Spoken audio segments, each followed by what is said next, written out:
Olá a todos, sejam bem-vindos a esta segunda temporada, ou novo ciclo do programa 2+2 não são 4. Fui desafiado para fazer este papel de moderador e é com muito gosto que estou aqui com o Jorge Adolfo, com o Francisco Mendes da Silva e com o Nuno Nascimento e, portanto, vamos hoje começar esta nova temporada e, obviamente, dedicado ao dia das eleições. Mas não sem antes dar os parabéns ao Francisco, completa hoje 30 anos. Sim, completa hoje 30 mais, anos e, e, portanto, no final temos ali uma grande festa à nossa espera, portanto, mas cumprindo as regras do confinamento. Confinamento não, do distanciamento social. E sem mais delongas, não é? Passava a palavra ao vencedor da noite, Jorge Adolfo, que não se cala desde há uma hora, portanto está há hora e 5 minutos. Um bocado chato. A atazanar a cabeça à malta. Jorge Adolfo, e começamos pelos resultados das eleições. Não houve assim grandes surpresas, portanto foram tudo dentro do normal, portanto um novo ciclo. Um novo ciclo. Efetivamente houve uma grande surpresa, quer dizer, uma grande surpresa tendo em conta os prognósticos, mas como no futebol, só no fim do jogo é que o prognóstico acerta mesmo. E portanto havia muitas sondagens, aliás, nós assistimos a umas eleições que foram muito mediatizadas, com muitos debates, para além dos tempos de antena, mas saíram muitas sondagens e as sondagens apontavam todos numa direção. Ou melhor, podemos dizer numa direção geral, que era haver quase um impacto técnico dos dois maiores partidos portugueses, o Partido Socialista e o Partido Social Democrata, o que não se veio a confirmar na noite das eleições. E para além disso, havia também uma expectativa de quem ficaria em terceiro lugar numa corrida, digamos, de um pelotão de partidos com menos peso eleitoral, com menos peso representativo na Assembleia da República, entre o Chega, o Bloco de Esquerda e a CDU. E também, ali também não muito distante, o IL, o Iniciativa Liberal. Efetivamente, o resultado nas eleições foi uma surpreendente vitória com maioria absoluta. A vitória, penso que não era, embora nos últimos tempos tivessem saído algumas sondagens a dizer que o PSD podia vencer, mas eu sempre pensei e disse-o e, enfim, conversámos sobre isso, que acreditava que o PS iria ganhar. Não com a maioria absoluta, foi surpreendente, mas ganhou. E é um novo ciclo que os meus colegas de painel falavam, o tal novo ciclo, mas não aquele que eles almejavam. E que tinha sido aqui discutido a propósito da vitória em Lisboa do Carlos Moedas. Muito bem, eu passava a bola para o Francisco e perguntava-lhe, achas que o país consegue recuperar do impasse de não ter o Chicão como Ministro da Defesa? A nossa credibilidade internacional não ficará um pouco afetada? É uma maldade. É uma maldade, bem, enfim, mas podemos falar disso a seguir. Eu acho que... Quer dizer, posso fazer um comentário já. Acho que o único comentário útil que eu posso fazer sobre essa matéria é que, visto agora em perspectiva, aquela última semana de Rui Rio a discutir ministros, incluindo a dizer que já tinha um Ministro da Defesa, e que era o Presidente do CDS, e a pedir a António Costa que perdesse com alguma dignidade, foi tudo ridículo. Se calhar já era na altura, já o devíamos ter considerado absolutamente ridículo, mas agora em perspectiva foi ainda mais. Comentando aqui o que disse o Jorge, 2 ou 3 coisas. Em primeiro lugar, eu julgo que nenhum de nós disse que se tinha inaugurado verdadeiramente um novo ciclo com a eleição em Lisboa. O que nós dissemos é que a eleição de Lisboa, também por causa da surpresa gerada, podia gerar uma dinâmica de novo ciclo se os partidos à direita conseguissem gerar essa dinâmica. Não o conseguiram, está perfeitamente claro, já podemos ir às razões disso. Depois, sobre as sondagens. Eu devo dizer que eu não sei se as sondagens erraram. Tenho sempre dúvidas em dizer se as sondagens erraram ou não. Porque o que as sondagens fazem é marcar uma fotografia de um determinado momento. E eu tenho a ideia de que as sondagens também são indutoras de comportamento. As sondagens em Lisboa, por exemplo, geraram um comportamento de inércia à esquerda. Achava-se que Fernando Medina ia ganhar, claramente, e isso fez com que a esquerda se dispersasse muito. E dispersando-se tanto como se dispersou, Carlos Moedas ganhou com 34%. Na verdade, aquilo que dá a vitória a Carlos Moedas é também, essencialmente, o sistema eleitoral das autárquicas. Porque se Carlos Moedas, porque se não fosse aqueles resultados de Lisboa transpostos para o todo nacional, era o PS que ganhava com geringonça. E, portanto, eu acho que estas sondagens aqui também podem ter gerado algum eu acho que de facto houve um momento de aproximação entre os dois partidos e isso fez soar o toque-a-rebate do PS, que conseguiu cativar muito mais o voto útil do que o Rui Rio. E as razões parecem-me a mim, estão ligadas, mesmo para terminar esta primeira intervenção, estão ligadas a algo que eu julgo que também dissemos aqui, ou pelo menos eu disse, quando comentámos aqui no programa, na primeira temporada, a marcação das eleições antecipadas.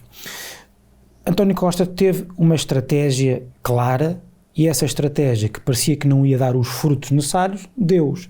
E era uma estratégia muito simples. António Costa era o líder político que estava na posição mais confortável, porque era aquele que tinha a narrativa mais evidente, que era de conquistar o centro, tentar conquistar o centro e a esquerda em nome de uma maioria absoluta que desse estabilidade ao país. À esquerda ia dizer, vem com esses partidos, como está visto, com o chumbo do orçamento, não é possível haver uma governação estável e se vocês votarem nesses partidos, não só não há estabilidade, como provavelmente vamos entregar o governo à direita. Ao centro disse também duas outras coisas básicas, que eu acho que lhe fez ganhar o centro largamente, uma grande amplitude de eleitorado ao centro, que foi, Rui Rio não dá estabilidade, porque, quer dizer, nas sondagens, já perdeu não sei quantas eleições, nas sondagens não ultrapassa quase nunca os 30%, nunca em 4 anos de liderança não apresentou um programa que se possa ver como coerente e claramente oposto ao Partido Socialista, fragilizou de tal maneira, eu acho que isto é crucial e a direita ainda não percebeu, acho eu isto, fragilizou de tal maneira o Partido Social Democrata que permitiu à direita, que levou à direita a fragmentar-se e a ficar dependente para governar de uma força extremista. Não é por acaso que o António Costa passou a campanha toda a dizer que o Rui Rio, mesmo quando o Rui Rio dizia que não ia governar com o Chega, não ia fazer entendimentos nenhuns, o PS, muitas vezes com uma certa cara de pau, dizia Rui Rio vai governar com o Chega, porque sabia que os estudos de opinião, todos, os internos dos partidos, os externos, diziam uma coisa clara, André Ventura é o líder de longe, com maior impopularidade. É aquele que tem maior níveis de rejeição. E, portanto, qualquer líder que por modo próprio, se cole ou se admita de uma forma fugaz colar-se àquele personagem ou permita que outros seus adversários o colem àquela personagem, está talhado para perder eleições. E António Costa conseguiu fazer isso. Obrigado, Francisco. Nuno, e vamos à nossa terra, portanto, estas eleições, o impacto em Viseu, qual é a interpretação que fazes do que se passou no nosso distrito? Eu não consigo olhar para aquilo que se passou no distrito sem recordar e concordar com parte daquilo que o Francisco estava a dizer. É que a ideia de que ia haver um empate, e um empate geral, e a ideia de que ia haver uma situação de ingovernabilidade foi aquilo que motivou as pessoas a votar. Eu não sei se têm essa noção, mas não só aumentaram muito os eleitores, como, por exemplo, os brancos e os nulos, também em Viseu, caíram para menos de metade. O que quer dizer que houve muita gente que não quis de todo que houvesse uma solução de ingovernabilidade e que, perante a dúvida, votou Partido Socialista. Perante a ausência continuada de uma alternativa que nunca foi afirmada, perante a ausência de uma cerca sanitária que nunca foi feita ao Chega, as pessoas acabaram por, na dúvida, votar pelo Partido Socialista. Não tenho qualquer dúvida de que, se não fosse esta ideia de segurança, de estabilidade, não teria havido tanto voto no Partido Socialista. Porque se nós vimos bem aquilo que aconteceu em Viseu, é engraçado. A direita continua a ser maioritária no nosso distrito. Mas, em termos reais, pragmáticos. Foi o melhor resultado sempre do Partido Socialista, e eu arriscava entrar no campo do Jorge, da história, e dizer que ao fim de 136 anos voltámos a tentar editar o mapa cor-de-rosa, de ligar um extremo ao outro, só que agora, em vez de os ingleses nos dizerem vamos cortar isto ao meio, ficou assim conseguido, e temos um mapa cor-de-rosa 136 anos depois, só que agora de norte a sul do país. E, portanto, é a reedição da história, como foi a reedição do momento PRD. É igual, perante a queda provocada de um governo, a sua vitimização aniquilou aqueles que a tinham provocado e gerou para si próprio os votos bastantes para gerar uma maioria em que nem os próprios acreditavam. Vamos ser honestos. Ninguém acreditava neste resultado. Agora, aqueles que foram votar não tiveram outra opção que não fosse fugir ao medo da ingovernabilidade, e já que corremos esse risco, vamos votar em quem conhecemos, em quem confiamos. E tiveram medo de optar por aquilo que era desconhecido e votaram naquilo que conheciam, que é o Partido Socialista. Do ponto de vista da solução, eu acho que é preferível do que qualquer outra que nós tínhamos de cima da mesa, por uma questão simples. Podia ser o PS, como podia ser o PSD. Aquilo que nós aqui muitas vezes dissemos é que era preciso uma solução de governabilidade, uma solução que fosse ao centro, onde estão a possibilidade de fazer reformas, e agora há uma coisa que é inquestionável. Não há qualquer desculpa para ficar uma reforma que seja por fazer. Todas aquelas que não se fizeram, ou seja, também não se fez nenhuma, agora são 4 anos sem desculpas. E, portanto, finalmente temos essa possibilidade. O que é uma tragédia para todo o resto do centro. Porquê? Porque durante 4 anos o espaço vai estar tomado. E todos aqueles que quiseram montar uma estratégia de afirmação da alternativa ao centro vão ficar sem esse espaço alternativo, porque ele vai estar tomado. Não deixa de ser interessante aquilo que vai acontecer nos próximos anos. Mas deixa-me só dizer uma coisa. Relativamente à tal cerca sanitária que o PSD deveria ter feito com muita clareza, não foi feita pelo Rui Rio nos primeiros debates na televisão. Quando ele veio com aquela história da prisão perpétua, e o Rui Rio, num debate em que nem sequer está presente o André Ventura, ele esteve a fazer de advogado da ideia do André Ventura. Quer dizer, não tenho memória, enfim, vocês podem me ajudar, mas eu não tenho memória de haver um líder de um partido. Espera aí, falta de jeito, chamem-lhe o que quiserem. Ele é um indivíduo que já foi Presidente da Câmara, eleito já com... Ele está na política há 40 anos, não está há 40 meses, nem há 40 dias, está há 40 anos. Ele não teve a habilidade de defender um projeto, um programa. Tantas vezes que vocês me ouviram aqui dizer que era essencial que o PSD tivesse um projeto, uma liderança forte, um projeto alternativo, e chegamos às eleições, chegamos à campanha eleitoral, ou à pré-campanha, à campanha, e essa história de ele estar a defender, digamos, ou a corrigir a ideia de um outro candidato, não há memória disso. Epá, se vocês tiverem mas o problema dessa dita cerca sanitária ao Chega não foi só em Viseu, foi em todo lado, não é? Quer dizer, certo. E sobretudo foi no interior, aliás, onde vimos isso perfeitamente, as zonas do interior onde o Chega tem os melhores resultados e, curiosamente, no litoral é no Iniciativa Liberal tem os melhores resultados. E, portanto, acho que o problema não foi É muito difícil controlar um discurso como o discurso do Chega, claro, porque é um discurso que explora, sabemos, muitos concelhos que eram comunistas que viraram Chega. Portanto, não me parece que haja aqui... Agora, queria ouvir a tua... Esse aspecto é muito interessante, estás a levantar, que é... O Chega tem uma distribuição nacional, quer no meio urbano, quer no interior mais rural, mais conservador, mais tradicionalista. Enquanto que, por exemplo, o IL, que é um partido liberal, enquanto que o Chega é iliberal, o IL é um partido que tem uma afirmação mais urbana, mais de pessoas mais qualificadas. Ontem houve uma... É muito parecido com o Bloco de Esquerda no início. Certo. Saíram algumas... muito parecido em termos de estratégia. Mas quem é o eleitorado do Chega? 75% ou mais são pessoas que não têm formação superior. Portanto, e é uma distribuição que não tem informação. Da Iniciativa Liberal? Não, do Chega. Estavas a falar da Iniciativa Liberal, parece. Não, o Chega tem a distribuição dos seus votantes, em termos sociológicos, inclui uma percentagem de cerca de 2/3 de pessoas que não têm formação superior. E uma distribuição nacional, enquanto que os partidos com uma afirmação mais urbana, aí também são pessoas com mais formação. Jorge Adolfo, mas que leitura é que fazes dos resultados em Viseu?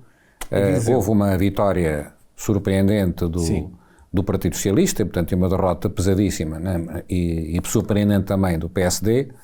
A lista do PST são tudo pessoas respeitáveis e que alguns dos quais desconhecidas e portanto algumas delas até amigas pessoais minhas e portanto, mas que o Rio pôs a jeito com esta lista que apresentou em Viseu e que portanto isso por outro lado também não houve, acho que um dos grandes méritos da vitória do PS foi a humildade com que veio para estas eleições e o João Azevedo tem sido uma formiguinha a trabalhar todos os dias, mas se o presidente da Federação Socialista, o Zé Rui Novo, começou já lá com a farronca a dizer é o fim do Cavaquistão e, portanto, se não começamos já aquilo que foi o trunfo do PS, que foi a humildade do João Azevedo, se não começamos a... Bem, eu acho que há aqui dois planos de análise que também já por noutras circunstâncias debatemos, mas que me parece que agora também ficam evidentes. É, efetivamente, o PSD constrói uma lista de pessoas respeitáveis, mas que eu, pessoalmente, desconheço-as do espaço público, a maior parte delas, não é? O PS repete os candidatos de há 2 anos, não é? Portanto, já havia um conhecimento de uma campanha anterior, o cabeça de lista foi candidato à Câmara Municipal, portanto, esteve no terreno todos os dias, há uma estratégia consequente de médio e longo prazo, embora na política o médio e longo prazo sejam algo duvidosos, não é? Mas há uma estratégia de construção a médio prazo. O PSD e o Rui Rio faz uma escolha nas eleições autárquicas de uma pessoa que estava, digamos, quase que diria aposentada das lides aqui locais, mas que entra para ganhar a Câmara. E ganhou. Portanto, mas foi o trunfo, eventualmente, se fosse outra pessoa, talvez não ganhasse. Pois podemos pensar isso. Olha, Jorge, eu acho que deve ser até ao contrário, que depende disso, e acho que sou insuspeito, há uma coisa que resulta destes resultados. É que todos aqueles que criticaram a escolha de Fernando Roas para ser o candidato do PSD à Câmara, hoje estão a pensar, ainda bem que foi ele, sim, porque não teria, se não fosse o capital adicional que ele aportou à lista do PSD, a Câmara teria caído. Mas agora deixa-me só dizer outra coisa, porque é interessante vermos isto em Viseu, porque o resultado do PSD é um mau resultado.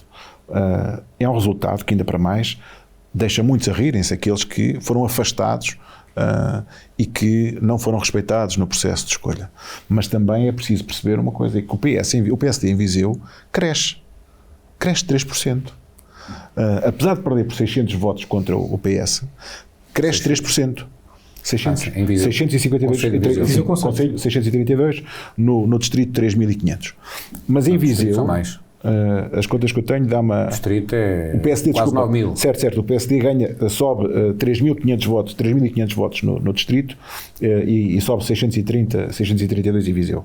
Mas aquilo que compara, engraçado, é que se o PSD subiu 3% em Viseu, o PS subiu 33%. E esta é que é a grande variação. E, portanto, era aquilo que eu dizia. As pessoas, na dúvida, aqueles que estavam a duvidar, não perderam a dúvida e foram votar naquilo que conheciam na confiança. Repara, se nós vimos hoje, à data de hoje, a direita continua no distrito a valer mais um ponto percentual do que a esquerda. Mas nada tira este mapa cor-de-rosa ao resultado. E outra coisa que é curiosa é que, por exemplo, se nós fizermos a conta à última maioria absoluta de 2005, a de Sócrates, Viseu resistiu. E foi, na altura, também uma varredela nacional. Desta vez, não. Isto quer dizer que há, efetivamente, uma mudança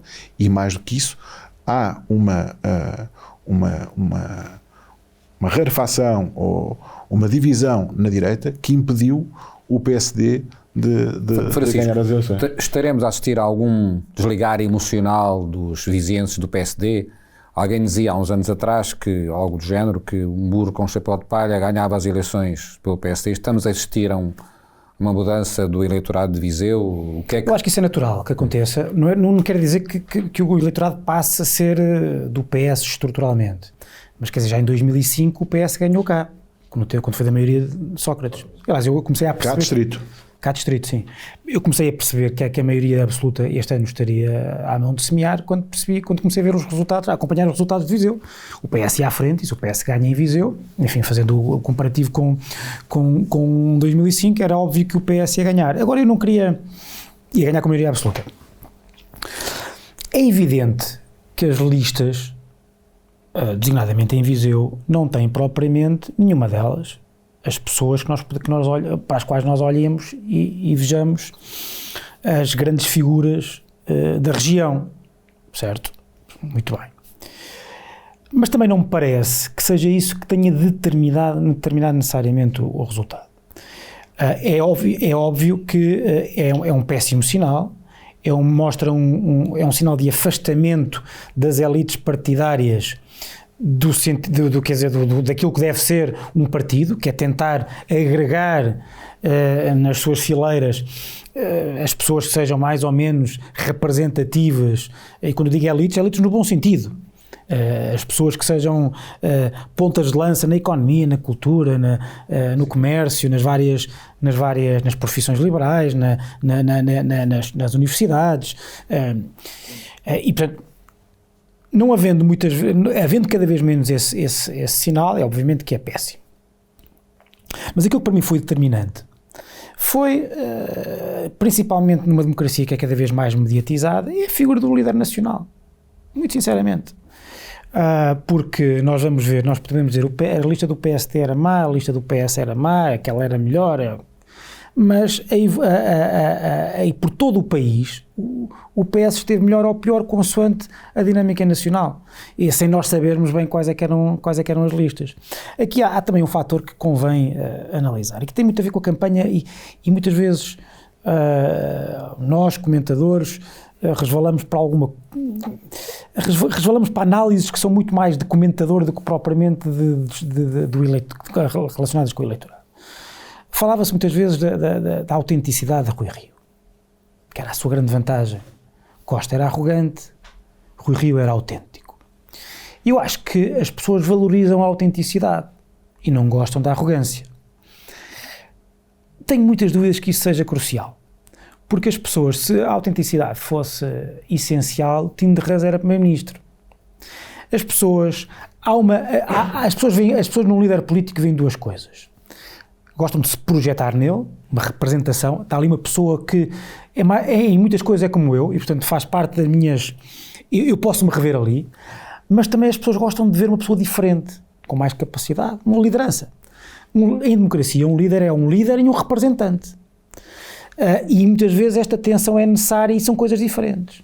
E eu, muito sinceramente, eu acho que as pessoas não viam em Rui Rio um líder. Faltava-lhe carisma, a capacidade de cortar a direito. Eu, por exemplo, que era eleitor de direita e gostava que não votei em Rui Rio, e desde muito cedo decidi que não ia votar em Rui Rio, porque há muitas coisas na proposta política dele que me são profundamente antipáticas, as ideias dele sobre o regime, sobre a justiça, a aversão que ele tem à liberdade de imprensa, isso eu não conseguia votar numa pessoa com aquele perfil. Mas enfim, eu gostava que houvesse que ele pudesse gerar uma alternativa vencedora numa coligação de direita. Quer dizer, eu senti-me absolutamente envergonhado no debate dele com o André Ventura. E até noutros. Quer dizer, é uma pessoa que não tinha uma capacidade de chegar ali, que até, por exemplo, Francisco Rodrigues dos Santos, tarde e a más horas, conseguiu perante Ventura. Quer dizer, e ali não estava as pessoas não podem ter a sensação de que, se é para isto, também lá estava eu. Não, mas nós, principalmente as pessoas que, como nós todos, gostam de acompanhar a política desde novos, ou começámos a gostar de acompanhar a política provavelmente desde novos, eu comecei na adolescência, a pessoa olhava para os líderes políticos e eram pessoas que nós admirávamos com um tipo de admiração que é aquele tipo de admiração que é quem me dera um dia poder ser assim, mas sei que é muito difícil, se calhar nunca lá chegarei. Agora, muito sinceramente, ter uma pessoa que eu posso, para isto também lá estava eu acho que isso é péssimo. E há muito eleitorado de centro, quando eu digo centro, não necessariamente do ponto de vista ideológico, mas de centro, aquelas pessoas que é volátil e que gosta, que vai por sentimentos básicos de aproximação quase psicológica, e olha para um Rui Rio e olha para um António Costa e acharam bem, António Costa tem perfil de primeiro-ministro. E o Rui Rio tem perfil de um autarca do antigamente. Ficámos a saber que as campanhas do PC não deram prejuízo e que, portanto, só isso. Que é uma... As pessoas nem todas as pessoas que estão a perceber este teu comentário. Mas também define o Rui Rio num discurso de derrota histórico. Que devia ser mobilizador, não é? Que devia ser mobilizador para o futuro. Mobilizador, ou pelo menos que fosse digno do ponto de vista democrático e político. A primeira coisa que tem a dizer aos seus apoiantes que ali estavam era que não se preocupem porque na campanha nós não deixámos dívidas, disse ele, não temos déficit nenhum. Tiveram um déficit grande, que foi de votos. Mas esse discurso de derrota, não é? Não teve a dignidade que ele, durante a campanha, exigiu ao António Costa quando perdesse que saísse com dignidade. E, enfim, é em campanha, mas em todo caso fala. Deixa-me só ter uma coisa sobre o que eu esqueci de dizer, que era importante. Só para terminar. É certo, portanto, o que eu disse era que não me parece que as lideranças distritais, locais, ou os protagonistas tenham sido muito determinantes. Outra coisa é o que é que daqui resulta para as lideranças locais e regionais. E uma coisa parece-me certa. A única figura que está a sair daqui com dimensão nacional é João Azevedo. Teve o melhor resultado nas autárquicas, do PS. Agora vai ser visto, inevitavelmente, em 4 anos de maioria absoluta, como quem quiser aproximar-se do poder, é com o João Azevedo que vai ter. Aquele cartaz que eu fui muito crítico de Lisboa, que ele pôs em Lisboa a dizer votem em mim porque eu estou próximo do governo, que eu achei uma forma muito até achincalhante de tratar o eleitorado, como se o eleitorado quisesse o senhor que está próximo do poder. Neste momento, independentemente do resto, João Azevedo é a única figura verdadeiramente nacional que resulta e a única... No PSD não há nenhuma, verdadeiramente. Também, a única figura para contrapor ao João Azevedo é, efetivamente, o Ruas. Quer dizer, o Dr. Fernando Ruas é... Mas não está empenhado na luta nacional. Está bem, mas parece. É a única pessoa, como dizia o Jorge Adolfo, que, eventualmente, se o PSD não tivesse apresentado o Fernando Ruas, tinha perdido... E que mesmo a nível... Eventualmente, não é? E mesmo a nível... Eu penso que o líder nacional teve uma importância, como diz o Francisco, mas acho que a composição da lista não era mobilizadora. Portanto, não, isso não era. Claro. Não era nada mobilizadora. Se o Dr. Ruas fosse cabeça de lista, eu penso que o resultado seria outro. Penso que o PSD teve cá muitas vezes, já teve em Viseu. Eu não sou nada não sou nada a favor da conversa contra os paraquedistas. Num certo sentido, em que muitas vezes... às vezes é necessário os partidos darem uma certa... nos partidos mais pequenos é óbvio que tem que se colocar em lugares elegíveis as pessoas que depois num grupo parlamentar vão dar músculo intelectual, de preparação, etc. Portanto, eu nunca, por exemplo, quando era do CDS, não tinha nenhum problema em que se colocasse aqui uma figura nacional para ser eleita por Viseu. E o PSD muitas vezes teve isso cá.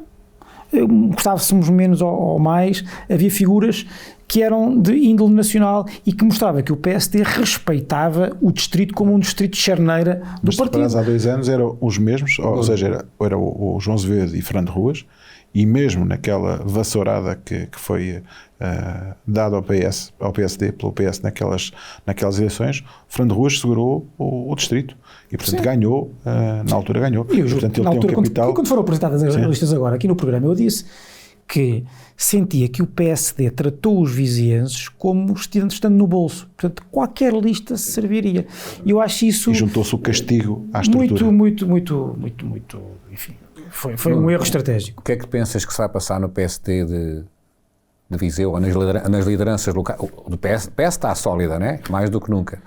Nas outras não existe. O PSD é o único que que conta neste momento? O PSD tinha previsto a mudança de qualquer das formas. Pedro Alves não se pode recandidatar e, portanto, termina o seu mandato este ano. E, portanto, estou convencido que, para a altura de mais mês, menos mês, começar-se-ão a perfilar pessoas que lhe possam suceder. Imagino que, com a guerra interna, que, sendo surda, se vai estabelecer por todo o país, no PSD, se vão mobilizar novamente as correntes contra a estrutura atual. Imagino que possa haver alguma continuidade naquilo que é a opção e a estratégia distrital, ainda com outros líderes e com outros atores. O Pedro Alves não se poderá recandidatar e, portanto, não terá que dar lugar. Mas, acima de tudo, o que vai resultar daqui é uma perda de poder ainda maior que aquilo que se vinha a assistir nos últimos anos de pessoas de Viseu com peso nacional. E, portanto, ficamos ainda mais condicionados e, neste momento, se nós olharmos à volta em todos os partidos, contamos muito poucos aqueles que podem ser influência, embaixadores, defender Viseu numa perspectiva política nos diferentes setores. O que é trágico para a direita é que não é um problema só do PSD de Viseu. Não, é geral. Tu olhas para o PSD, o grande problema do PSD... O João Azevedo agora é exceção. Não é isso, não é só o PSD Viseu. É do PSD. Agora estou a olhar para a possibilidade de criar um movimento de alternativa ao PS para os próximos 4 anos. E o problema é que o PSD passou a ser, nas últimas décadas, deixou de ser aquela força eleitoral brutal que tinha em todo o país as figuras mais representativas, que representavam aquelas regiões, mas transportavam-nas, projetavam-nas a nível nacional. E o PSD passou a ser uma cada vez mais pequena rede de figurinhas regionais, sem alcance nacional, em que muitas vezes provavelmente também lhes interessa pouco se ganham o país ou não, desde que mantenham as suas capelinhas regionais ou locais. E, portanto, se conseguirem ganhar aquela Câmara ou aquela Junta de Freguesia, tudo muito bem. Porque tu, de facto, se vires a entourage do Rui Rio, tens isso. Não tens figuras. Quais eram as figuras nacionais do Rui Rio? Ontem até tivemos um momento absolutamente trágico para quem é de direita, que é uma vice-presidente do Rui Rio. Por acaso não sei se agora é vice-presidente, mas foi durante algum tempo, Isabel Meireles. Na primeira reação perante os jornalistas, quando lhe perguntaram o que é que correu mal, o que é que falhou, e ela diz que quem falhou foram os portugueses, que foram enganados pelo Partido Socialista. E, portanto, esta é que é a elite. Esta é a elite do PSD. José Silvano teve o problema que teve. Não, o Silvano amanhã... quer dizer... O Silvano depois da manhã termina, não é? Sim. Desculpem. Há uma figura... O grande problema, só para terminar, o grande problema que nós... Agora não é contigo, é comigo e com o Nuno. É uma coisa que temos que refletir, que é a direita, mas eu posso que se contrapõe ao PS como defensor da meritocracia, e somos culpados da pior falta de exigência de sempre, porque aceitámos como líderes dos nossos partidos tradicionais Rio e Chicão. Sim. E portanto estamos a queixar de quê? Queríamos milagres? Não, fomos...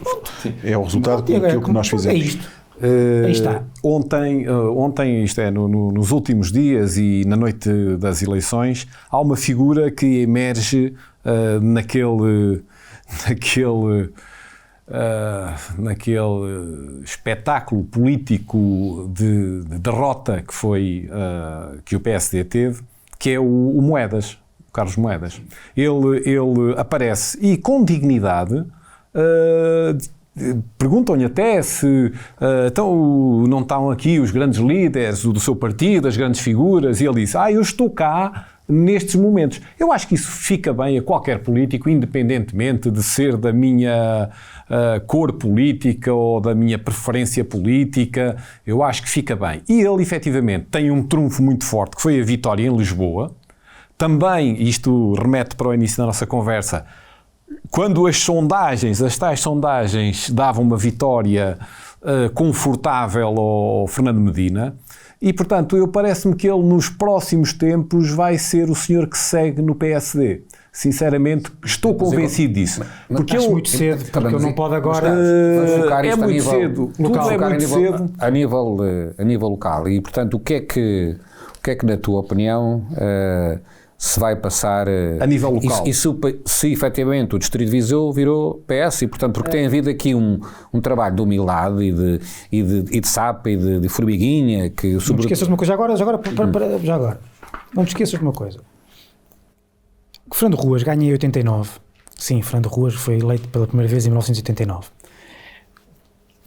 Durante uma maioria absoluta de Cavaco Silva, a gastar dinheiros da Europa, como nunca tinha havido, conquistou tudo, virou era um conselho de CDS, virou para o PSD, e nós agora vamos ter a direita dilacerada, um PS com maioria absoluta a gastar dinheiro da Europa, e João Azevedo que vai ter muito cuidado, vai ter que ter cuidado. Eu disse aqui já, lembram seguramente quando eu disse a seguir às autárquicas que João Azevedo não pode ter tentação de querer ir para ministro ou para secretário de Estado ou o que seja, porque isso os vizinhos não vão gostar desse. Vai ter que continuar agora a mostrar, se quiser ser Presidente da Câmara daqui a 4 anos, vai ter que continuar a mostrar que a sua opção política e a sua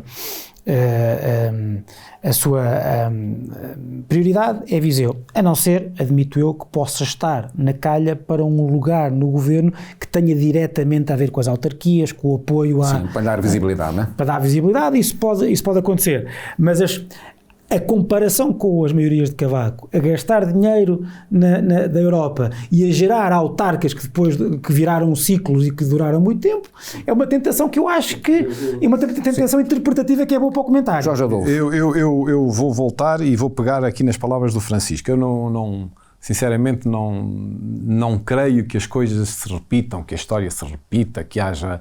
Os contextos são diferentes, o dinheiro há para Portugal, como há para os outros países, para ser gasto, não é? Tem que ser esse é o problema, que tem que ser gasto, não é para ser investido, é para ser gasto. Que é uma expressão. Gasto no sentido de bem gasto, bem investido. Mas eu ia referir o seguinte, começámos por falar nas grandes figuras da região. E depois fomos para o PSD e a situação do PSD, a vitória do PS, a conquista da maior parte dos municípios do distrito de Viseu. Não foram todos, mas foram 17, se não me falha a memória, que o PS conquista agora, e portanto essa derrota pesada no distrito do PSD, inclusivamente no Conselho de Viseu. Portanto, algo inaudito e, portanto, uma vitória muito expressiva. No Distrito de Viseu o PS tem 41,5%. Portanto, e com mais votantes, portanto, há uma participação maior, as pessoas, por uma razão ou por outra, votaram a doutora Isabel Meireles não percebeu. Mas isso é natural, é um momento de uma certa perturbação e às vezes a quente não é possível ter a resposta mais correta naqueles momentos. Mas eu olho para a história de Portugal no último século e pergunto quem foram as grandes figuras de Viseu que, sendo grande figura de Viseu e tendo ido para o Parlamento em democracia, ou durante o Estado Novo, ou durante a Primeira República, quem foram as grandes figuras de Viseu que nós possamos hoje dizer assim, foi uma grande figura e que houve um investimento extraordinário em qualquer coisa, assim, que nós associemos a um nome de uma pessoa. Fora Salazar. Temos dificuldade. Não, nem o Salazar que passou por aqui, assim, enfim, num período de jovem. Se formos a ver naquilo, quem trouxe para Viseu, não, já estou, ou seja, não tens exemplos. Estás vacinado. Agora, não te podes esquecer que tinhas nomes que eram completamente respeitados, ouvidos. Mas, não estou a dizer que não estou a dizer que não haja esses nomes, quer dizer, ao longo destes 100 anos, destes últimos 100 anos, nós tivemos agora figuras... também tens, o problema é serem esses que são ouvidos. Nós tivemos, Francisco, mas é assim, nós tivemos figuras que não podem não ser o grande empresário, o grande intelectual, mas são pessoas que se dedicaram à causa pública, que são figuras reconhecidas por todos. Nós não reconhecemos alguns que apareceram agora aí. Mas o que me parece é que neste momento o PSD está numa grande encruzilhada. Ele perde 2 eleições consecutivas autárquicas e era um partido das autarquias. Perde 2 eleições consecutivas, perdeu as últimas. Nós discutimos 2 ou 3, isso. não? 2 ou 3, mas pelo menos as 2 vai na quarta últimas. derrota. Sim, mas autárquicas. Autárquicas. Autárquicas nacionais. Eu afirmei mais do que uma vez que o facto de ganhar em Lisboa não queria dizer nada. Mais a mais que ganha, há tangente. Porque a maioria é de esquerda na Câmara de Lisboa. Aliás, viu-se agora na questão do orçamento e na não aprovação do orçamento. Mas o PSD, não só a nível local, mas a nível nacional, e porque acho que o quadro é geral, não é? O tal mapa cor-de-rosa, não é? O problema do PSD é que ele não tem uma liderança forte. Não tem uma liderança forte. E faz-me lembrar um bocadinho aquela história do Luís Filipe Menezes num congresso aqui há uns anos em que disse que havia o eixo norte-sul, solistas e liberais e não sei o quê. Elitistas, solistas e liberais. Eu parece-me que lhe custou, pelo menos no Congresso, a situação e saiu de lá até, hoje é penso que em lágrimas. Sim, mas qual é... Faz falta. Mas qual é... A gente resvala sempre à política nacional e se calhar é uma mas força... Mas a nível local. O local é um pouco espelho do nacional. Eu estou de acordo que essas ausências de liderança e o facto é que as vozes que temos aqui chegam a Lisboa e calam-se. E, portanto, não se ouvem. E, portanto, não há aquela força reivindicativa, né? E a pergunta que eu faço agora é aqueles grandes investimentos, estamos a falar da ferrovia, Deixas-me falar nesse tema. Deixa-me, interessante. Por favor. Porque a questão é, eu esqueci-me, devia ter trazido uma gravata verde. E vou replicar um momento, que é este. Verde de esperança. De apontar para a Câmara algo que eu trouxe e que eu acho que é muito interessante. Isto é um documento que foi apresentado por vários candidatos cabeças de lista do PS que eu estive a ler, e estive a ler com muita atenção, e que eu acho que é muito interessante para aquilo que nos espera. Espero eu. Porquê? Porque aqui o que está dentro é um manifesto pelo desenvolvimento do interior de Portugal, que é assinado pelos cabeças de lista de Viseu, Guarda, Castelo Branco e Porto Alegre, que tem um conjunto de prioridades. Eu não quero dizer promessas, mas tem prioridades, objetivos, caminhos estratégicos traçados, com que, acho eu, ninguém consegue discordar e, portanto, na qual eu tenho forte esperança que ao centro se possa agora desenvolver. O que representa o maior dos problemas do PSD, que é, fica sem espaço, porque isto que aqui está é política de centro, aquela que a maioria dos portugueses quer, que é exatamente a zona onde se faz as mudanças e as reformas que podem ser perenes. É um caderno de intenções. Ou seja, é melhor que não as ter? Mas o PS sempre foi um partido de intenções. De intenções. De ter caderno de intenções e, pelos vistos, o eleitor, no momento de decidir, Jorge, vamos fazer exercício confia nessas intenções. Evidentemente que nós estamos num contexto... Jorge, faz este exercício ao contrário. Tu há um bocado estavas a falar dos líderes de que te lembravas ou não que fossem reconhecidos de Viseu. E agora faço-te a pergunta ao contrário. Quais foram as reformas que tu te lembras que o PS realizou? E o problema é que teve 4 anos, desde 2015, sequestrado por uma esquerda, que impedia que se fizesse o que quer que fosse. E o que foi feito... Olha, só me lembro da Margaret Thatcher, que dizia que não há essa coisa de Estado, não existe. O que existe é um conjunto de pessoas eleitas que ou estão a gastar o nosso dinheiro ou nos estão a carregar com dívida. Não existe mais do que isto. E isto é uma verdade insufismável. E, portanto, a questão é, agora sim podem fazer reformas, não têm desculpas, porque tu, se olhares para trás e disseres quais foram, diz-me lá. A Margaret Thatcher não é propriamente, digamos, a figura histórica que eu mais aprecio. Claro que sim. Eu e muitos, nomeadamente muitos ingleses. Sim, mas há muitos que apreciam. Pelos vistos. Mas Sendo que ela teve 3 maiorias absolutas e ainda faltam 2 ao Costa. O Cavaco Silva também teve 3 maiorias seguidas. Uma delas não estavas a dizer que havia mas os ingleses não gostavam dela. Os estadistas, olha. Thatcher saiu, como se costuma dizer, por baixo. Thatcher, quando sai por baixo. Todos. Jorge Adolfo, vamos ter o PS a passar das intenções que a gente precisa. Era isso que eu queria dizer. Radioterapia, IP3, etc. E a ferro, tudo aquilo que foi prometido. O João Azevedo. Agora não sei se eu espero que seja para bem de todos nós, não é para bem do PS ou dos eleitores do PS. Eu disse-o aqui que não achava muito não seguia muito aquela ideia de estarmos a anunciar algo sem de facto isso ser executado. Convém não esquecer, no caso do IP3, foi inaugurada 2 vezes a requalificação a placas, não é? Portanto, O IP3 enferma desde o início da sua concepção. Foi mal concebido, foi uma estrada, isto foi como o IP5. Havia dinheiro para gastar e o professor Cavaco Silva inaugurou obra de cimento e alcatrão, não é? Portanto, o IP3 desde o início, desde a primeira hora, que foi mal concebido, que foi uma estrada mal feita. Quer dizer, houve algum mês destes 30 anos em que não tenha havido obras no IP3? Provavelmente não. Agora, tem que avançar. O Cavaco não é responsável pela não requalificação do IP3, não é? Claro. Portanto, senão chegamos ao Salazar, não é? Sim, claro.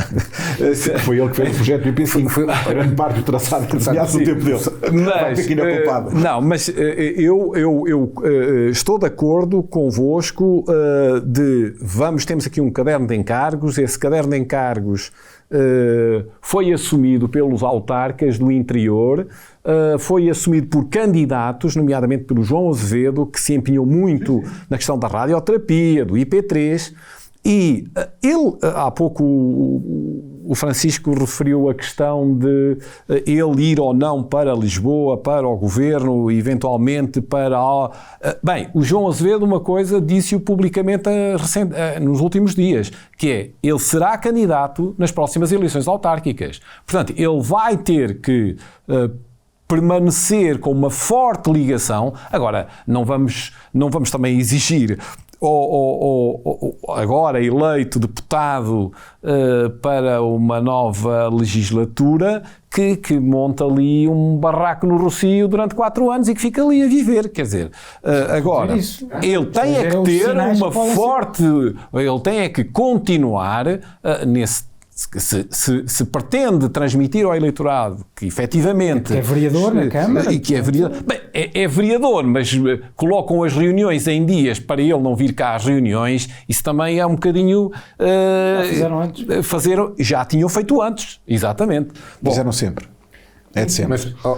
Mas aquilo que é importante é que nós temos aqui, eu estava a falar disto brincando, mas falando a sério, ou seja, eu acho que estão aqui um conjunto de ideias interessantes, que era muito importante que agora aquilo que são os agentes da região, empresários, associações empresariais, universidades, autarcas, se pudessem comprometer e envolver com o governo para executar, porque aquilo que aqui está é muito importante para mudar o nosso perfil de desenvolvimento. A principal razão pela qual nós podemos querer... Francisco, para terminar, a principal razão pela qual nós podemos acreditar que o governo quer fazer isso é a seguinte: quando um partido tem uma maioria absoluta, aquilo em que está empenhado é ter outra a seguir. E não há o PS não tem melhor hipótese de ter outra daqui a 4 anos. Obra. Não é isso. Se não tiver uma vitória nas autárquicas que estarão poucos meses antes das próximas eleições legislativas, ou alguns meses antes. E, portanto, eu admito que o PS vai estar apostado, uma vez que perdeu algumas câmaras e perdeu o peso autárquico nas últimas eleições, em tentar recuperar isso e ter uma vitória autárquica que lhe dê o embalo para uma próxima, para as legislativas. E é obviamente que esse grau de comprometimento que aparece nesse documento e noutros, se não estiver a ser cumprido, isso gera uma dinâmica que é negativa, mas, e portanto, é o que é. Absolutamente. Aliás, qual é o... Podemos discutir aqui o modelo de desenvolvimento que queremos para Viseu, Viseu Distrito, Viseu Região. Podemos discutir mais investimento numa área, mais investimento noutra, enfim, as prioridades. Mas parece-me que os dois partidos com maior representação local, regional e nacional, porque os números são coincidentes, o PS ganha a nível nacional com 41,6 e a nível do distrito com 41,5. Portanto, há aqui o PSD no distrito tem valores superiores, 36,8, e a nível nacional menos, tem 27,8. Mas, portanto, a nível... 70% dos portugueses estão a ser... Exatamente, era isso que eu queria dizer. Quer dizer, há quase 2/3, perdão, 3/4 dos portugueses, dos eleitores, que votam em dois partidos, que têm que coincidem numa opção económica, política, social, que, portanto, e depois temos partidos... Já isso em Marcelo Rebelo de Sousa, quer dizer... Sim, quer dizer, exato. Portanto, há aqui 3/4 que optam por um modelo. Jorge por um Adolfo, estamos modelo. a chegar ao final e espero que a minha moderação não tenha corrido demasiado mal, portanto queria agradecer a todos o facto de terem acompanhado este programa. Jorge Adolfo, Francisco e Nuno, muito obrigado pela vossa presença e vemo-nos daqui a 15 dias. Muito obrigado.